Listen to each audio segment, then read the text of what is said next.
In this video, we'll cover the viewing tools. We've already covered Orbit.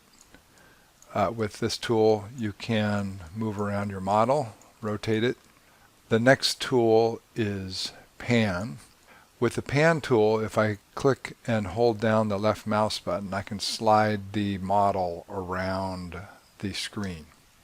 You can also access the Pan tool when you're in the Orbit tool by holding down the Shift key. So I'm going to hold the Shift key down. You'll see the icon changes to a hand or the Pan command, and I can access Pan in that way. I find that quicker than actually selecting the tool. The next tool is Zoom. You can access that by tapping Z. With the Zoom tool, if I roll the mouse wheel forward or backwards, I can zoom in or out of the model. And where I hold the cursor is the center of the zoom. So I can also manipulate the model view doing that.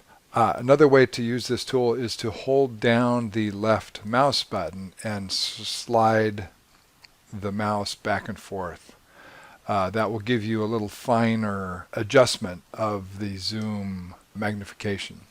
On occasion, you will perhaps, if I've zoomed too far out or somehow gotten into a situation like this where I can't see my model anymore, or I've lost the axes, this tool here is Zoom Extent. So if you click that, it will bring everything in your model into view. If I have multiple bits of geometry, all of the geometry will fill the screen. That can be very helpful at times. This next tool is Zoom Window. I don't find that particularly useful. I don't think I've ever even used it, but with this tool, if you draw a box around something, it will zoom to that size. And then last, the previous, if we click that, it goes back to the previous view. Also, I don't find that particularly helpful.